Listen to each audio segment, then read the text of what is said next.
Okay, in this video we're going to talk about transformations of trigonometric functions, and we're not going to look at every type of trig function, but we're going to base it off of the sine curve. I'm going to look at the sine function, and the general ideas of what we're going to discuss can be applied to any of your trig functions: sine, cosine, secant, cosecant, and so forth. So let's go ahead and analyze. Let's go ahead and analyze a basic function. So we're going to say let f be some trig function, So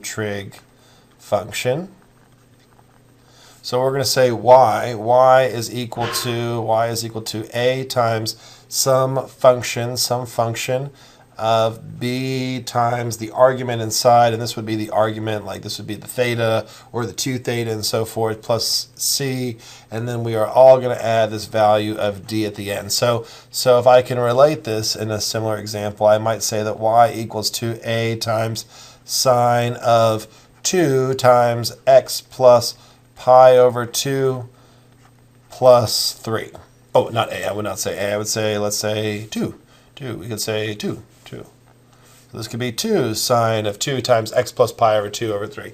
You're not going to see it written in this form. They would actually distribute this 2, but the main point that I'm trying to get at here is that this coefficient of the x has to be a value of 1, and that's going to help us properly identify this value of c, and we're going to use this value of b to identify our period. So in this circumstance, you would probably see this trig function as 2 sine of 2x plus pi all added to 3.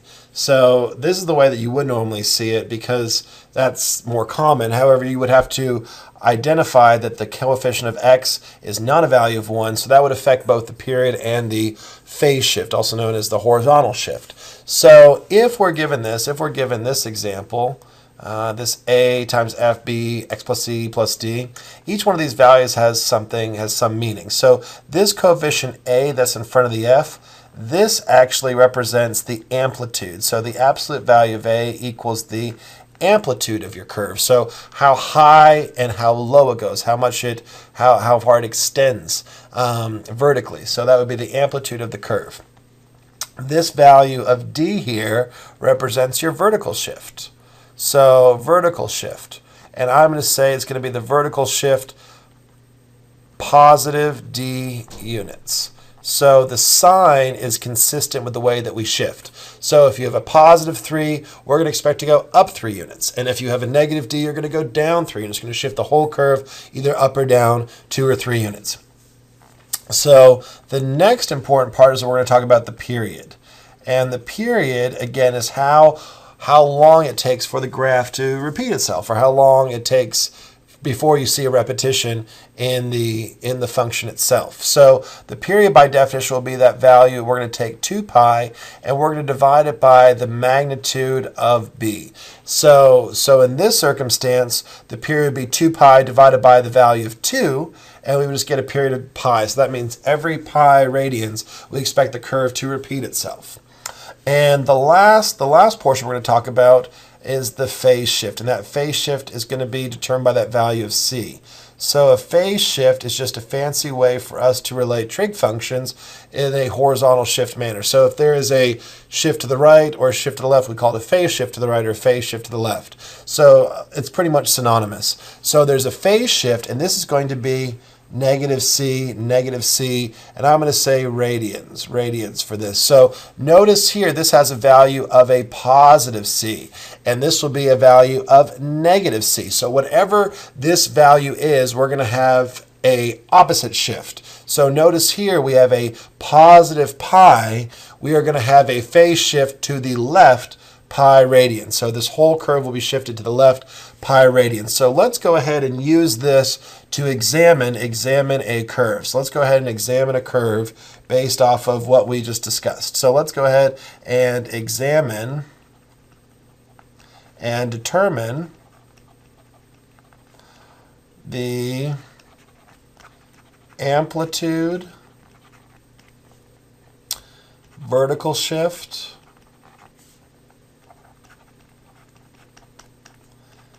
phase shift, and period of the following.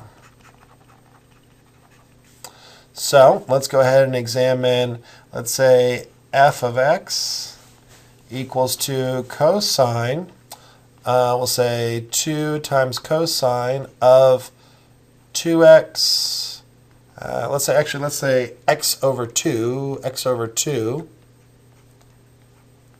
minus, let's say x over 2 minus, we'll say x over 2 minus pi plus 3.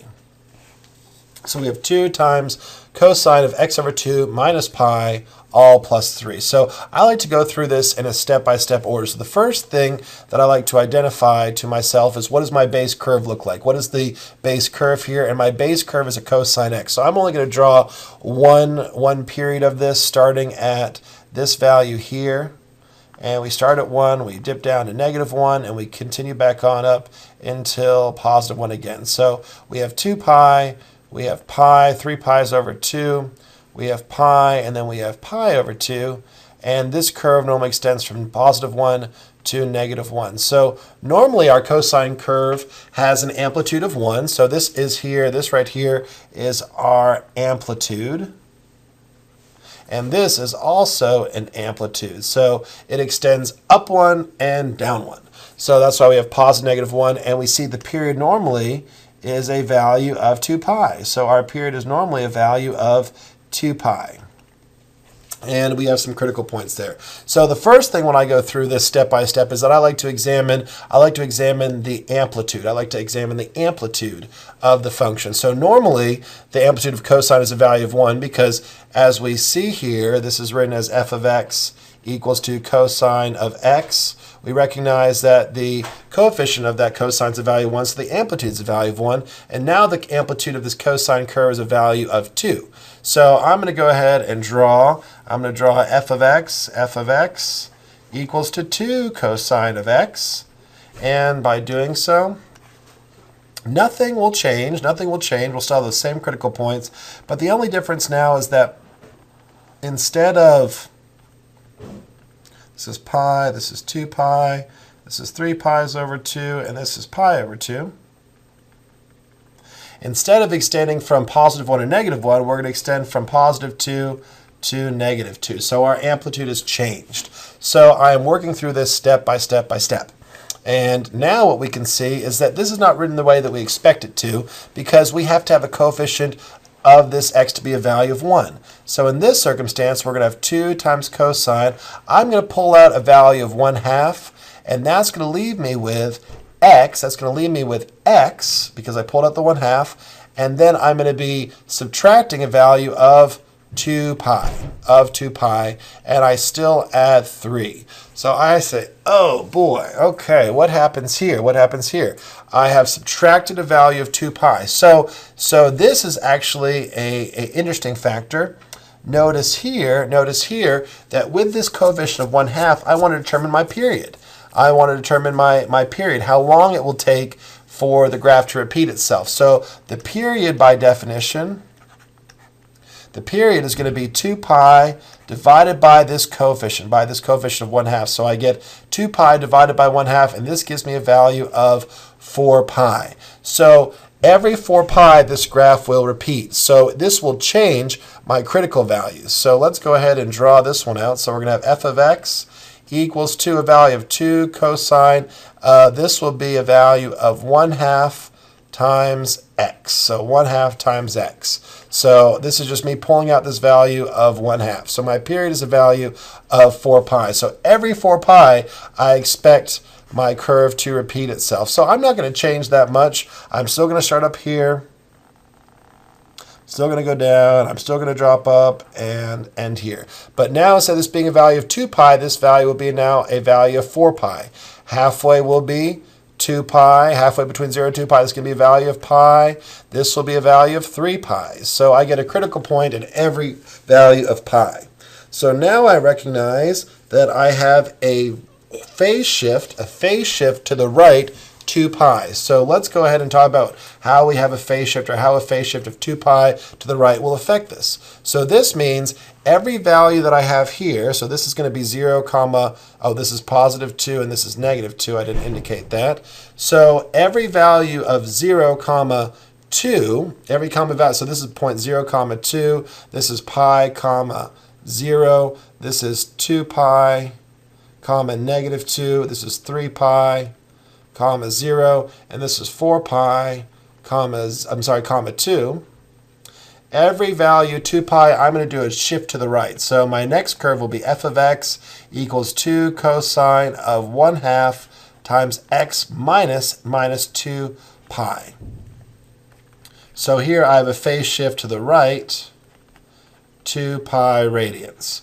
So a phase shift to the right will affect all of my x coordinates, So it's going to affect this coordinate, this coordinate, this coordinate, this coordinate, and this coordinate. So that's what's going to happen here. This will all be affected. So let's go ahead and show what that will do. So I'm going to go ahead and extend this over here. So I'm going to extend it here to help me visualize how this horizontal shift affects my curve. So this would be a value of negative pi. This would be a value of negative 2 pi. This would be a value of negative 3 pi. And this would be a value of negative 4 pi. And that would keep on going. It would extrapolate and continue. And this would continue as well. So now if I shift every curve to the right 2 pi radians, this point will now, so let's go ahead and show what happens. So this point here will change. So we recognize here, if this is going to be negative 2 pi comma negative 2, this will be negative pi comma 0, and this is still 0 comma 2. Every point will shift to the right. So I'm going to add 2 pi to this value. I'm going to add 2 pi to this value. I'm going to add 2 pi to that x-coordinate, and I'm going to keep doing that. So notice now, negative 2 pi plus 2 pi gives me a value of 0, negative 2. So my first coordinate will be 0, negative 2. This curve starts here and shifts to the right.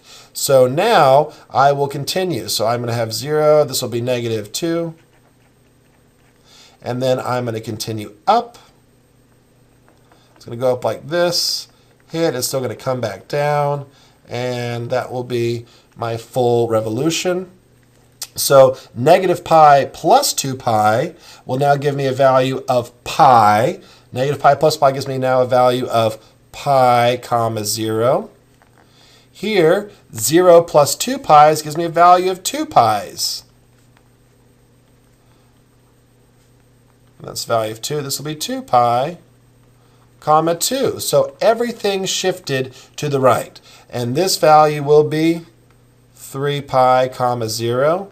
And this value over here will be 4 pi comma, this will be 4 pi comma negative 2. And this will still extend like such. So over here we're going to see this extend 1 revolution, and it will come back down as such. I'm not drawing this very accurately. I should draw this a little bit better. So we'll continue up, come back down, and come down like such. And so this value over here, so if this is 0, negative 2, this will be a value of negative pi comma 0. This will be negative 2 pi. So this point up here will be negative 2 pi comma 2, and so forth. So that is this portion. I should have drawn this in the same color. And now we have to worry about our vertical shift, that vertical shift of plus 3. So let's go ahead and write how this will affect the final version of f of x equals to 2 cosine of 1/2 times x minus 2 pi, all plus 3.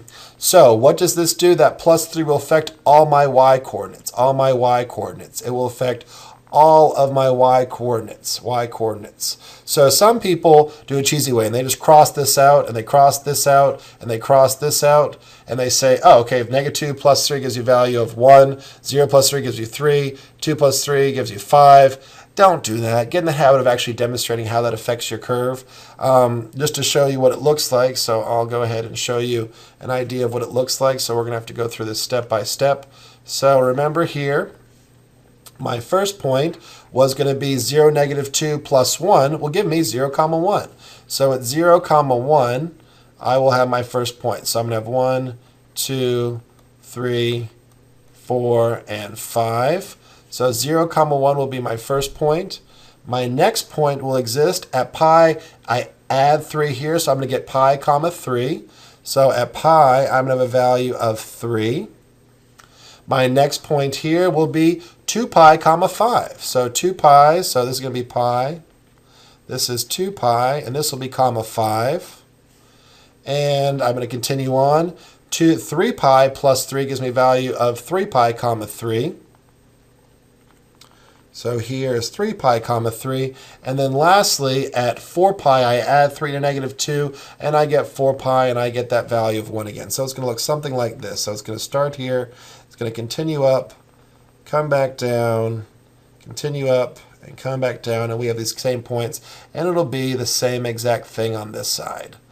So that's how we want to design this, and we want to go through it step by step. As you practice this, you will become much more fluent with doing this rapidly. However, I always like to practice. I always like to practice to make sure that I get these correct, and I take my time. I don't want to ever make a mistake and jump the gun and cause any loss of points, especially when it comes to an exam or any kind of tested material. So just keep that in mind as you work through this, and this will be the final graph of 2 cosine 1/2 x minus 2 pi all times that 1/2 still plus 3. And again, we said this is the exact same thing as me saying 2 times cosine of x over 2 minus the value of pi, all plus 3 of those critical points. So hopefully you were able to follow along, watch this a couple times, and make sure to practice it. You can always verify given a graphing calculator.